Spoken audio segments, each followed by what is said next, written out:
아름다운 찬양이 하나님께 영광이 된 줄로 믿습니다. 한 주간 평안하셨습니까? 오늘도 이 거룩한 주일 예배에 동참하신 여러분을 환영하고 축복하고 사랑합니다.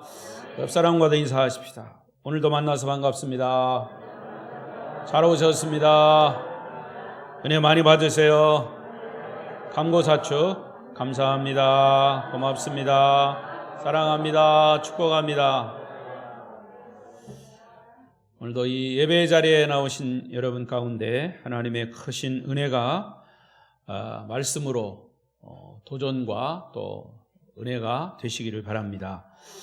비대면으로 영상으로 예배하시는 분들 있으면 역시 동일하게 그 가운데도 하나님의 크신 말씀의 은혜가 임하시기를 바랍니다. 세월이 참 빠릅니다. 11월 오늘 첫 번째 주일. 우리 교회 회계년도로는 11월까지가 2021년도고요. 12월이 되면 또 2022년도 회계년도로 넘어가게 되죠. 오늘도 말씀은 로마서가 계속되겠습니다. 우리는 지난 주일까지 로마서 1장에서부터 11장까지의 말씀을 통해서 하나님의 인류 구원의 드라마를 살펴보았습니다. 다시 한번 로마서를 복습해 보십시다. 로마서 1장부터 8장까지는 개인 구원에 관한 그런 진리를 바울이 말씀을 하셨고요. 우리가 얻은 이 구원은 예수 그리스도의 십자가와 부활을 통해서 값없이 믿음으로 얻은 것입니다. 여러분 그렇게 믿습니까? 그러나 우리의 구원은 우리 개인 구원으로 끝나는 것이 아니라 성경에는 온 인류의 구원으로 마무리되어야 하는데 그 온 인류의 구원이 마무리되는 구원의 정점이 곧 이스라엘이라 이스라엘 민족의 구원이다 하는 것이에요. 그것이 이제 로마서 9장, 10장, 11장의 말씀이죠. 사도 바울은 로마서의 이 구원의 문제를 아주 논리적으로 풀었습니다. 그리고 이 논리적으로 풀어가다가 11장 결론에 이르러서는 주님의 은혜가 너무 감격스러워서 결국엔 결론이 뭐냐? 11장의 결론이 하나님을 찬양하는 것이에요. 하나님을 예배하는 것으로 11장 36절까지 마쳤습니다. 그리고 이 12장 우리 말씀을 우리가 시작하기 전에 우리 아름다운 교회 성도들도 이 구원받은 감격과 기쁨을 찬양과 예배로 마음껏 표현하시기를 바랍니다.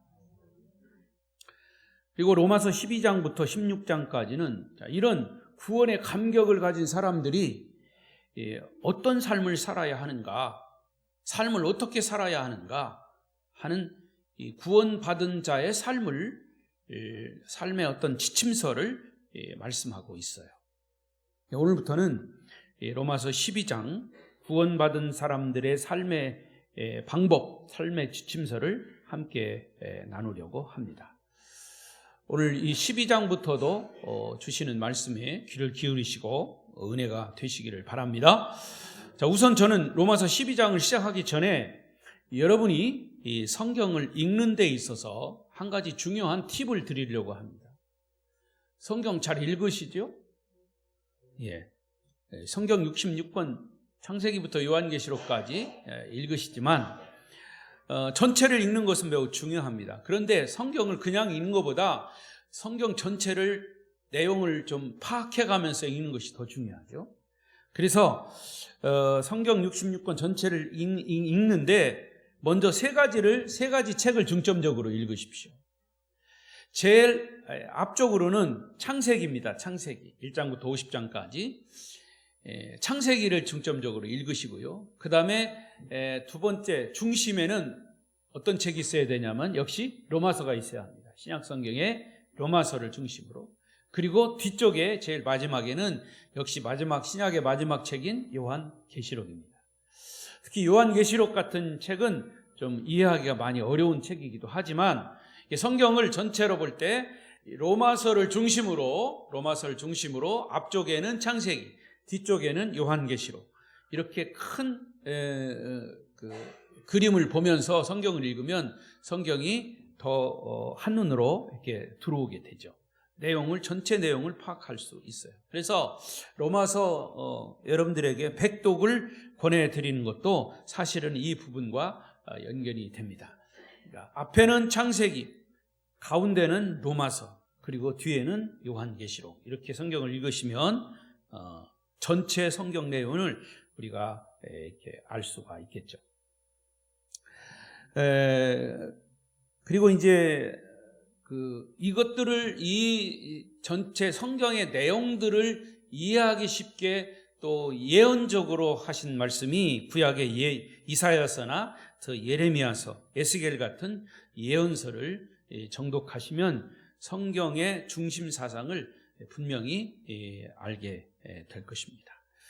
다시 오늘 본문으로 돌아와서, 여러분, 이 구원이라고 하는 것은 어떤 이론이 아니고 교리가 아니고 구원은 능력입니다. 구원은 생명입니다. 그러니까 구원은 교리로 이해하는 것이 아니라 삶으로 살아내는 것이에요. 다 같이 저를 따라하십시다. 구원은 삶으로 살아내는 것이다. 그렇습니다. 구원은 성경에 쓰여진, 물론 이론적으로 쓰여졌죠. 근데 쓰여진 것으로 끝나는 것이 아니라 구원은 삶으로 살아내야 합니다. 당신 구원 받았습니까? 예, 구원 받았습니다. 그럼 증거가 뭡니까? 여러분, 증거를 뭘로 보여야 합니까? 삶으로 보여야 됩니다. 구원받은 자의 삶이 무엇입니까? 당연히 나는 구원받았습니다, 구원의 확신이 있습니다, 이렇게 고백을 해도 그 사람의 삶이 없으면 이것은 한번 점검을 해야 봐요. 자, 오늘 본문의 12장 1절을 다 같이 다시 보십시다. 본문입니다. 1절만 있었죠? 1절 시작. 그러므로 형제들아, 내가 하나님의 모든 자비하심으로 너희를 권하노니 너희 몸을 하나님이 기뻐하시는 거룩한 산 제물로 드리라. 이는 너희가 드릴 영적 예배니라. 자, 이 1절 말씀이 전체적으로 세 부분으로, 세 파트로 나눌 수가 있어요. 첫째는 그러므로 형제들아, 내가 하나님의 모든 자비하심으로 너희를 권하노니, 여기까지가 1파트예요. 그리고 두 번째는 너희 몸을 하나님이 기뻐하시는 거룩한 산 제물로 드려라 라고 하는 부분과, 그리고 뒷부분, 이것은 너희가 드릴 영적 예배니라, 이렇게 나눠 볼 수 있습니다. 자, 그러면 앞부분인 그러므로 형제들아, 내가 하나님의 모든 자비하심으로 너희를 권하노니, 이 부분이에요. 이 부분을 아셔야 다음 부분인 구원받은 자의 삶의 본질을 이해할 수가 있습니다. 자, 그럼 첫 번째로 그러므로라고 하는 단어예요. 여기 앞에 이 접속사입니다. 그러므로. 근데 이 그러므로가 왜 중요하냐면, 이 그러므로는 로마서 1장부터 11장 전체를 담고 있습니다. 그러므로. 그래서 12장과 연결시키는 연결고리가 그러므로예요. 구원은 인간의 행위가 아니라 믿음으로 받아서 의롭게 된다는 진리를 너희가 깨달았다면 그러므로. 다시 한번, 구원은 인간의 행위가 아니라 믿음으로 받아, 구원은 믿음으로 받아 우리가 의롭게 됐다는 이 진리를 깨달았다면 그러므로 이렇게 살아라, 그 말이죠. 이 로마서 구원의 핵심은 개인 구원으로 끝나지 않았습니다. 말씀드린 대로 구원은 이스라엘에서부터 시작했지만, 하나님이 선민으로 이스라엘 선택했지만, 그들을 구원하려고 했지만 그들은 예수를 배척했어요. 복음을 배척했어요. 그들이 구원에 실패함으로 복음은 이방인에게로 넘어갔습니다. 이방인인 우리가 이 복음을 받고 구원을 받았습니다. 이방인의 구원받은 숫자가 이제 충만히 차기까지 이스라엘은 완악한 역할을 하다가 결국 이스라엘이 시기가 나게 되므로 다시 복음은 이스라엘로 되돌아갑니다. 회복되어 되돌아가게 되므로 이제 구원의 대드라마를 완성하시는 것이 인류 구원의 하나님의 계획이신 것이죠. 그래서 구원이 그러므로라고 하는 단어는 당신이 이런 구원의 진리를 깨달았습니까? 그러므로 이겁니다. 여러분, 구원의 확신이 없는 사람은 구원의 삶도 없어요. 아까 말씀드린 대로 구원은 교리가 아니에요. 구원은 능력입니다. 구원은 변화를 주는 하나님의 힘입니다. 그래서 구원은 삶으로 살아내야 하는 거예요. 인생의 의미를 모르는 사람이 열심히 산 후에 그의 마지막은 무엇으로 남을까요? 인생은 열심히 살았습니다. 그런데 가지고 살았던 없이 살았던 열심히 살았지만 인생의 그 의미를 모르고 산 사람은 결국에는 허무와 후회만 남게 되는 것이죠. 인생은 어디서 와서 어디로 가는가에 대한 해답이 있어야 합니다. 우리 젊은 사람들 잘 들으세요. 내가 어디서 와서 어디로 가는가, 이거에 대한 인생의 내 스스로의 답을 가져야 공부를 해도 돈을 벌어도 결혼을 해도 내가 무엇을 해도 삶에 의미가 있고 기쁨이 있고 행복이 있는 것이에요. 인생은 어디서 왔다 어디로 가는가. 최희준 씨가 얘기한 그런 하숙생 가사, 그걸 보면요 답이 없어요. 그거는 그냥 노래일 뿐이지요. 난 인생은 어디서 와서 어디로 가는가 몰라요. 그래서 인생은 하숙생이라는 거예요. 근데 인생이 어디서 왔다 어디로 가는가의 해답을 성경에서 주고 있습니다. 여러분, 교회가 무엇인가를 알아야 교회를 다니는 것처럼 말이죠. 교회를 알고 나면 봉사와 헌신이 힘들지 않고 보람이 있고 기쁨이 있어요. 교회는 우리 사람이라고 그랬어요. 여러분 자신이에요. 우리는 내 속에 하나님의 거룩한 영이 내가 곧 성전이기 때문에 내가 교회인 것이죠. 이런 사실을 알면 내가 주를 위한 헌신도 주를 위한 봉사도 힘들지 않고 오히려 보람이 있고 행복이 있고 기쁨이 있어요. 그러므로 구원이 무엇인지 아는 사람만이 구원받은 자의 삶을 살아내는 것입니다. 두 번째로 그 다음에 형제들아 그랬어요. 형제들아, 그러므로 형제들아 내가 하나님의 모든 자비하심으로 너희를 권하노니. 이 부분 역시 아주 중요한 의미를 갖고 있어요. 여러분, 구원은 믿지 않는 사람들에게 주는 메시지가 아니에요. 구원은 예수 믿는 형제들에게 주는 메시지예요. 그래서 여기서의 형제들아는 누구를 얘기하는 겁니까? 지금 이 자리에서 예배 드리는 여러분에게 주시는, 여러분을 부르시는 하나님의 부르심인 줄로 믿습니다. 형제들아. 그럼 목사는 자매는 뭡니까? 자매도 포함돼요. 여기에 형제들아 자매들아 다 들어가는 거예요. 복음을 듣고 구원을 받고 구원의 확신을 가지고 순종해야 할 사람들이 바로 형제들인 여러분임을 믿으시기 바랍니다. 혹시 지금도 그런 생각을 가지신 분은 없겠죠? 오늘 저 말씀은 우리 남편이 들어야 하는데, 오늘 저 말씀은 우리 며느리가 들어야 하는데, 저 말씀은 아무개 집사가 꼭 들어야 하는데 라고 생각하는 분이 있습니까? 아닙니다. 이 말씀은 바로 지금 저와 여러분이 꼭 들으셔야 합니다. 구원의 진리를 깨달은 여러분에게 주시는 말씀임을 믿습니다. 오늘날 많은 사람들이 교회에 왔다가 실망하고 교회를 떠나는 이유가 여러분 무엇이라고 생각하십니까? 기독교가 나빠서도 아니고 예수님의 진리가 잘못돼서도 아니고 사실은 예수 믿는 사람들에게 실망을 했기 때문에 그 사람들이 교회를 떠나는 거예요. 예수를 보고 믿지 사람 보고 믿느냐라고 하지만 교회에 처음 나온 사람들은 예수 믿는 사람들이 먼저 보이는 거예요.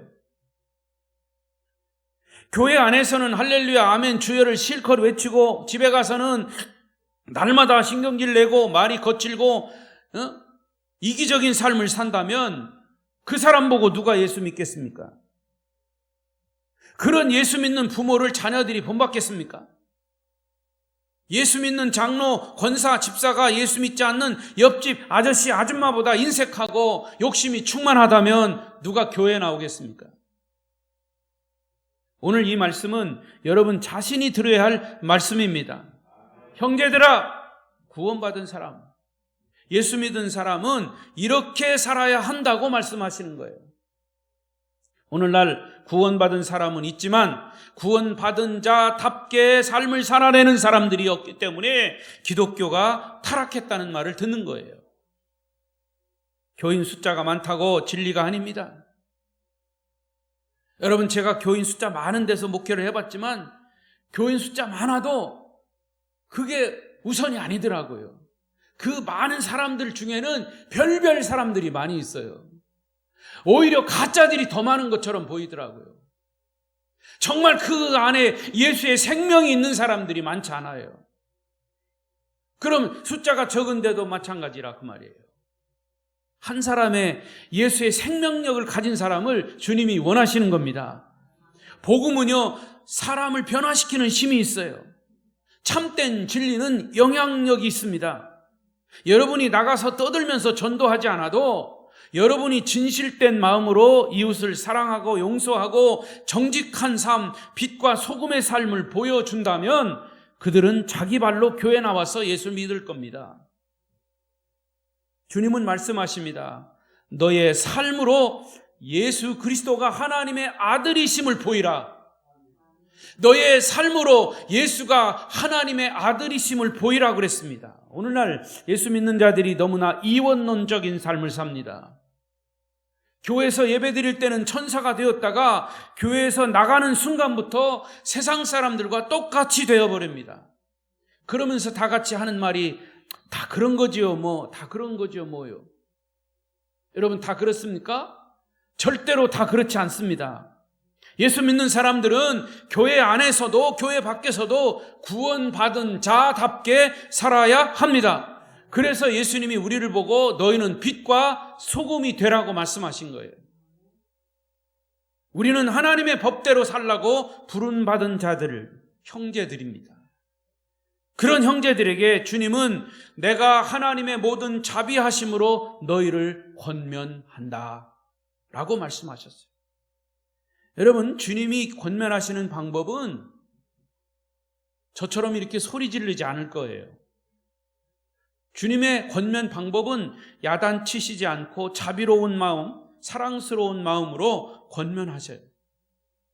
주님은 사람들이 권면을 듣지 않으니까 어떤 화를 내시거나 혼을 내시지 않고 우리를 사랑하십니다. 근데 우리를 사랑하시는 증거로 십자가에 죽으신 거예요.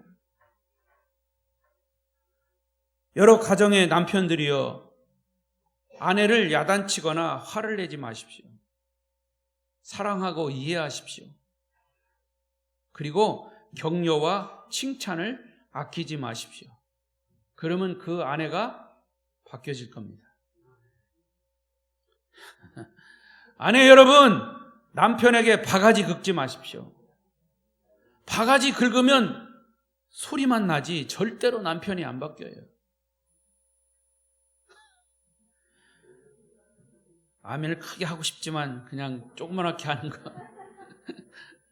오히려 남편을 위해서 기도해주고 사랑해주고 격려해주고 칭찬해주면 반드시 남편이 바뀝니다. 기적이 일어날 겁니다. 바울 사도를 통해서 하시는 하나님의 자비로우신 권면을 여러분 잘 받으시기를 바랍니다. 그리고 세 번째, 구원받은 자의 삶을 말씀하셨어요. 1절 후반절이에요. 뒷부분. 구원받은 자 삶. 아니, 그 앞에. 시작. 너희 몸을 하나님이 기뻐하시는 거룩한 산 제물로 드리라. 이는 너희가 드릴 영적 예배니라. 자, 여러분, 예수 믿는 사람이란 누구일까요? 여기 말씀 그대로예요. 자기 몸을 하나님이 기뻐하시는 거룩한 산 제물로 드리는 사람이 예수 믿는 사람이에요. 바울은 이 제사법을 가지고 그리스도인의 삶을 설명했습니다. 아주 독특한 설명이에요. 여러분, 제사에서 가장 중요한 것이 뭘까요? 제물입니다. 제물 없는 제사는 없어요. 그래서 유교 제사에서도 이제 제사를 드리는 사람들이 제사 음식을 정성껏 만들고 뭐 돼지를 잡고 하는 것 아닙니까? 모든 그리스도인들은 하나님 앞에서 제물입니다. 저 역시 하나님 앞에 제물이에요. 제물은 하나님께 바쳐짐으로 희생이 되는 거예요. 그게 제물의 특징입니다. 구약의 제사는 소나 양 이 제물을 잡아서 드렸어요. 이 제물이 피를 뿌려서 희생됨으로 인간의 죄가 용서되는 것이 구약의 제사 제도죠. 그래서 세례 요한은 예수님을 뭐라고 그랬습니까? 보라, 세상 죄를 지고 가는 하나님의 어린 양이로다 그랬어요. 예수님은 온 인류의 제물이 되셨습니다. 그리고 제물은 말이 없고 원망이 없어요. 내가 왜 제물이 되어야 합니까? 이렇게 말하는 순간 그 사람은 제물이 아니에요. 제물은 자기 죄 때문에 죽은 것이 아니라 다른 사람의 죄 때문에 희생당하는 거죠. 만약 예수님이 희생되지 않으셨다면 저와 여러분은 구원은 없습니다. 인류 구원도 없습니다. 따라서 우리 그리스도인은 이 세상을 위한 희생의 제물이에요. 내가 이익만 챙기는 것 아니에요. 예수 믿고 건강해지고 부자되고 축복받는 것만 기독교가 아닙니다. 구원받은 자의 삶은, 참된 삶은 제물이 되는 겁니다. 따라서 어떤 경우에는 억울한 일을 당해도 손해를 보아도 예수 믿는 것 때문에 참고 견뎌야 합니다. 이사야 53장 7절 예수님을 이사야 선지자는 이렇게 표현했죠. 읽어보십시다. 시작. 그가 곤욕을 당하여 괴로울 때에도 그의 입을 열지 아니하였으며 마치 도수장으로 끌려가는 어린 양과 털 깎는 자 앞에서 잠잠한 양같이 그의 입을 열지 아니하였도다. 또 53장 5절에 희생제물 되신 예수님을 이렇게 표현했죠. 그가 찔림은 우리의 허물 때문이요 그가 상함은 우리의 죄악 때문이라. 그가 징계를 받음으로 우리는 평화를 누리고 그가 채찍에 맞음으로 우리는 나음을 받았도다. 여기서 그는 예수님을 말하죠.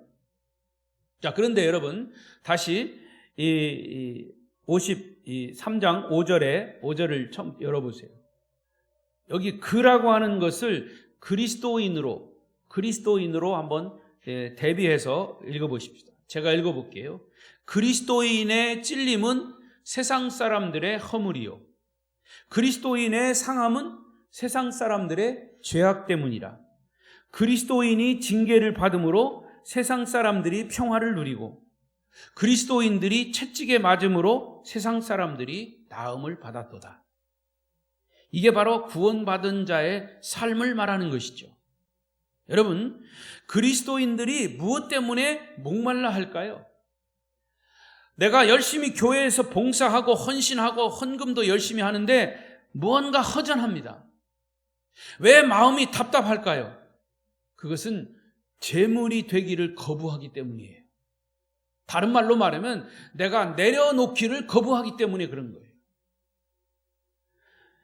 오늘 성경은 우리에게 구원받은 자의 삶은 너희 몸을 하나님이 기뻐하시는 거룩한 산 제물로 드리라는 것이에요. 우리의 몸을 드려야 한다 그 말입니다. 신앙생활은 몸을 드리는 겁니다. 사람들은요, 생각도 있고 이념도 있고 정신이 중요하다고 말합니다. 그러나 이 몸이 없으면 우리의 정신도 없고 영혼도 없는 거예요. 영혼은 몸이 있기 때문에 있는 거죠. 그래서 영혼만큼 중요한 것은 우리의 몸이에요. 여러분의 몸이 여기 있어서 이 몸과 마음과 뜻을 다해서 하나님께 예배하는 겁니다. 몸이 여기 왔기 때문이죠. 따라서 그리스도인은 몸을 드려야 합니다. 몸을 드리는 것이 산 제물이요 산 제사라 그랬어요. 주님은 베드로에게 마음은 원이로되 육신이 약하도다 이런 말씀도 하셨어요. 몸이 움직이지 않았다 그 말이에요. 마음으로는 벌써 선교사도 몇 번 갔어요.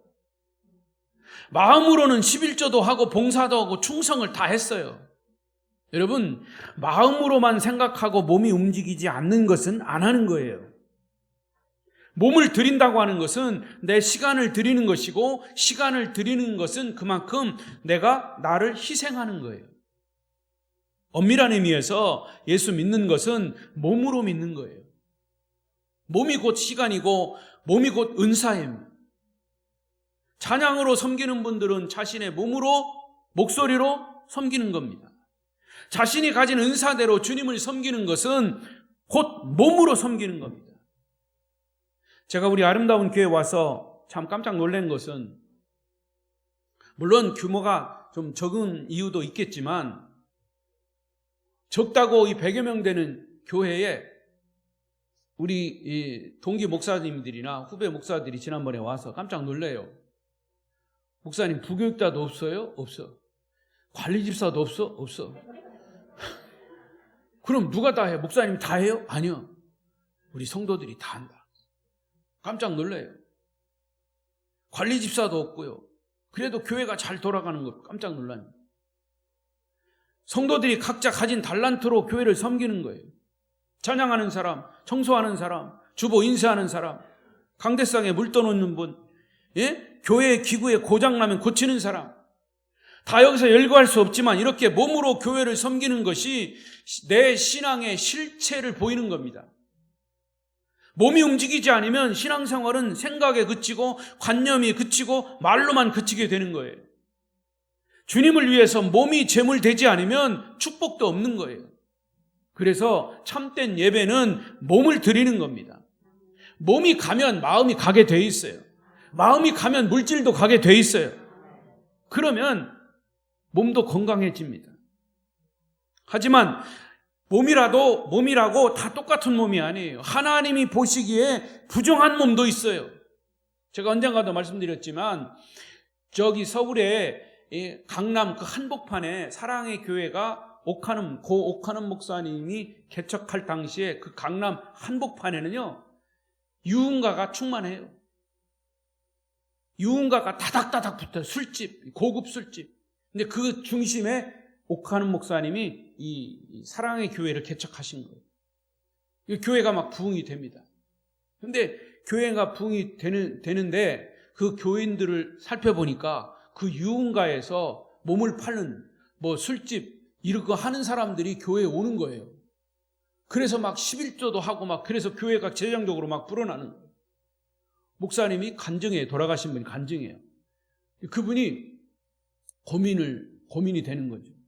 과연 이런 사람들이 드리는 11조를 하나님 받으시냐.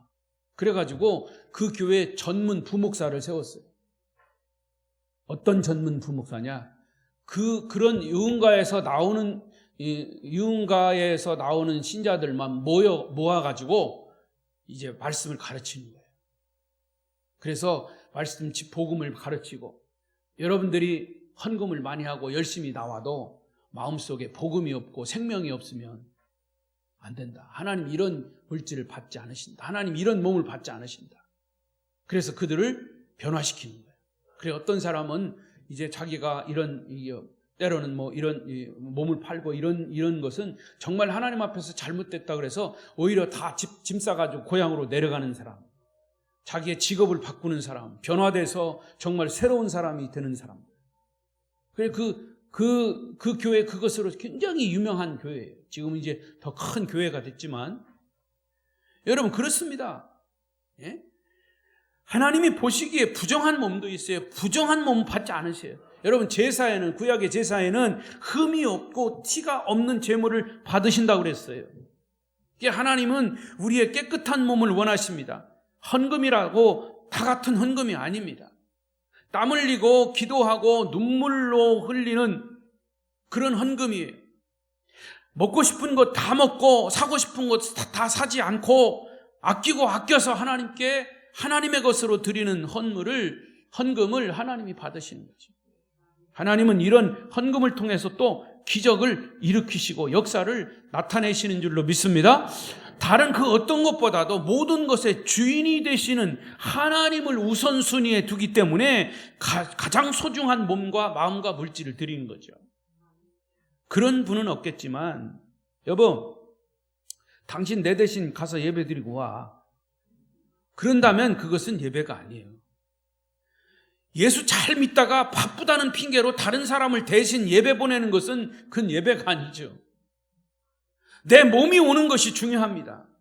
여러분 잘 알려졌지만 미국의 전 카터 대통령은 대통령을 할 때 주일마다 꼭 예배를 드렸습니다. 아무리 국정이 바빠도 주일학교에서 아이들을 가르치는 것을 우선으로 여겼다고 그래요. 그분은 그것을 지금까지 계속한다고 그래요. 여러분 이것이 구원받은 자의 삶이에요. 참된 신앙은 형식이나 생각에 그치지 않습니다. 몸으로 행동해야 합니다. 그래서 봉사나 헌신이 교회에 국한되는 것이 아니에요. 그래서 여러분의 직장은 구원받은 자의 삶을 몸으로 보여줄 수 있는 굉장히 중요한 전도 현장인 것이죠. 그곳에서 제물이 된다면 엄청난 역사가 일어나게 될 것입니다. 나는 왜 집안에서 집안일만 해야 하느냐 생각하지 마십시오. 바로 여러분의 집안일 그 자체가 예배이고 그곳이 바로 예배의 처소예요. 교회에서 드리는 예배 이 1시간 예배 드린 것으로 끝난 게 아니라 이것이 가정으로 직장으로 일터로 연장이 돼야 됩니다. 결국 우리의 삶이 예배인 것이죠. 내가 있는 그곳이 선교 현장이에요. 그곳을 내가 제물됨으로 변화시키라고 하는 주님의 명령이 바로 빛과 소금되라는 명령인 것이죠. 이제 말씀을 맺겠습니다. 바울은 마지막 절에서 거룩한 산 제물로 드리라, 이는 너희가 드릴 영적 예배니라 라고 했습니다. 여기 산 제물로 드려라 그랬어요. 여러분 제사는 산 제사와 산 제물이어야 합니다. 물론 구약의 이 제물은 희생이 됐죠. 그러나 신약의 제사는 내가 제물이라면 내 목숨이 죽는 게 아니에요. 여기서 산 제물이에요. 산 제사. 사실은 죽은 제사와 죽은 제물은 송장 썩는 악취만 날 뿐인 것이죠. 더욱이 죽은 제사는 아무런 일도 일어나지 않아요. 그러니까 여러분이 교회에 와서도 예배 드릴 때도 졸다가면 그건 죽은 제사예요. 하나님 앞에서 내가 살아있고 내 영혼과 내 몸과 마음과 정신을 온전히 집중하여 드리는 것, 이런 정신으로 드리다면 아무리 내가 몸이 피곤해도 졸지 않아요. 졸 수가 없어요. 여러분 하나님이 정말 이 현장에 나타나셨다고 생각해봐요. 그럼 졸고 앉으실래요? 그렇지 않아요. 더욱이 죽은 제사는 아무런 일도 일어나지 않는다고 하는 사실, 산 제사만이 하나님이 받으시고 하나님이 기적을 일으키시고 변화가 일어나고 축복의 열매가 나타나는 것입니다. 이것이 바로 우리가 드릴 영적 예배라 그랬습니다. 여기서 영적 예배라고 하는 말은 다른 말로 말하면 온전한 예배다 그런 뜻입니다. 따라서 참된 예배는 온전한 헌신, 온전한 봉사를 말하는 것이죠. 헌신과 봉사가 없는 사람은 예배에 실패한 사람이에요. 주일날 예배에 정말 기쁨으로 감격하며 은혜 받고 예배 드렸지만 내가 삶의 현장에서 그런 승리의 삶을 살지 못한다면 그건 실패한 예배예요. 여러분, 우리 주님께 몸으로 마음으로 물질로 온전히 예배함으로 구원받은 자의 삶을 살아가시고, 그래서 하나님이 약속하신 이 축복을 여러분 삶에서 풍성히 누리시는 우리 아름다운 교회 성도들이 되시기를 축원합니다. 기도하겠습니다.